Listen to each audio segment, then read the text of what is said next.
This man was an airline pilot for Pan Am. He flew to 26 countries, stayed in 5-star hotels, and was treated like royalty everywhere he went. He was also a doctor, a lawyer, a professor, and a millionaire. There was just one problem. He was none of those things. He was a 19-year-old kid from New York, and everything was a lie, and the FBI chased him across the entire world and still couldn't catch him. Frank Abagnale Jr. grew up in New York. His parents divorced when he was 16, a split that hit him hard. He ran away from home and ended up alone in New York City with almost no money and no plan. He quickly realized one thing: the world treated you differently based on who it thought you were. So he started experimenting. First, he changed his age on his driver's license to look older. It worked instantly. Then he discovered checks.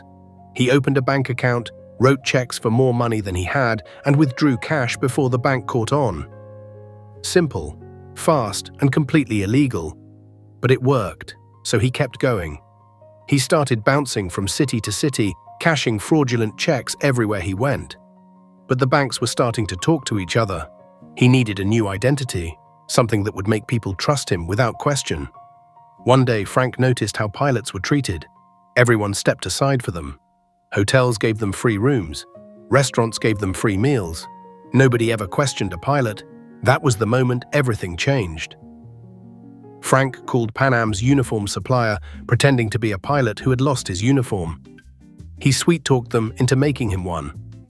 Then he called Pan Am's ID department and talked them into replacing his employee ID. All with phone calls, zero in-person contact. He put on the uniform and walked into the airport. Nobody stopped him. Nobody questioned him. They saw the uniform and they saw a pilot. For the next 2 years, Frank flew over 1 million miles for free, deadheading on Pan Am flights across 26 countries. Pan Am paid for his hotels. He'd call local banks from his room, identify himself as a pilot, and cash personal checks against his Pan Am salary, which didn't exist. Paris, London, Rome. He lived like a king, but Pan Am started noticing inconsistencies, an employee number that didn't fully match, a pilot who never showed up on official rosters. The walls were closing in. Frank had to disappear and become someone else entirely. Frank needed a new identity fast. He picked up a medical journal, studied the terminology for 3 weeks, and printed himself a fake medical degree from Columbia University. Then he moved to Georgia and got a job as a pediatric doctor supervising residents. The terrifying part, he actually supervised real doctors. Young residents would come to him with patient cases and he would advise them. He read everything he could every night just to stay one step ahead. He befriended the senior doctors, attended meetings, signed paperwork. For almost a year, nobody suspected a thing.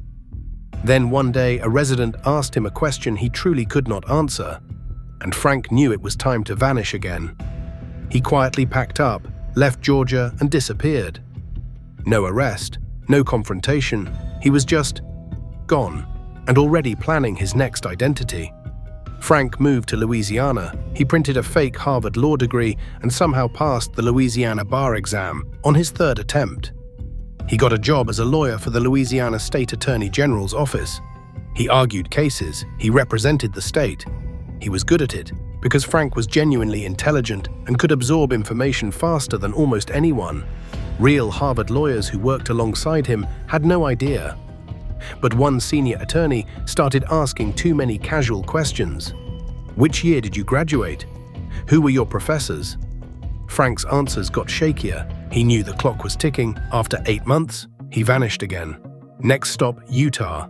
Frank got a job as a sociology professor at Brigham Young University using yet another fake degree. He taught real students, graded real papers, for a full semester. Every night he read ahead to stay one step ahead of his students. He was teaching himself sociology in real time, while teaching it to others. The audacity is almost admirable. His students loved him, rated him highly. He was actually a good professor, which somehow makes the whole thing even more insane. The FBI had been tracking Frank for years. Agent Joseph Shea was assigned specifically to catch him. He had pins on a map across 26 countries. Every time they got close, Frank was already gone. In France, police nearly caught him at an airport, but Frank had a rule: never run. Running makes you guilty. He walked calmly into the crowd and disappeared. He was finally caught in France in 1969 when a flight attendant he had dated recognized him from a wanted poster. He was arrested, put in a French prison subside, and described it as one of the worst experiences of his life. Dark, cold, barely any food. France extradited him to Sweden. Sweden extradited him to the United States. He served time in 3 countries before landing in a US federal prison in the early 1970s. But Frank wasn't done. Inside prison, he convinced guards he was an undercover prison inspector. He talked his way to a more lenient arrangement, and then simply walked out during a transfer. He walked out past the guards. They waved him goodbye. He had talked his way out of federal prison. No weapons, no tunnels, just words. He was eventually recaptured in 1970. FBI agent Joe Shea, who had chased him for years, finally had him in handcuffs. But Shea had spent so long studying Frank that he genuinely respected him. What happened next was something nobody expected. The FBI offered Frank a deal: help us catch other forgers and fraudsters, and we'll reduce your sentence. Frank said yes, and he turned out to be the best fraud consultant the FBI had ever seen. He went on to train banks, airlines, corporations, and law enforcement agencies around the world on how to detect fraud. He became a millionaire, legally this time, as one of the world's top fraud prevention consultants. Frank Abagnale Jr. spent his 20s fooling the entire world. Then he spent the rest of his life helping protect it. The same intelligence, the same charisma, just pointed in a different direction. A pilot, a doctor, a lawyer, a professor, a criminal, a consultant, one man, one insane life, and somehow a happy ending. If this story blew your mind, subscribe, because the next one is already waiting.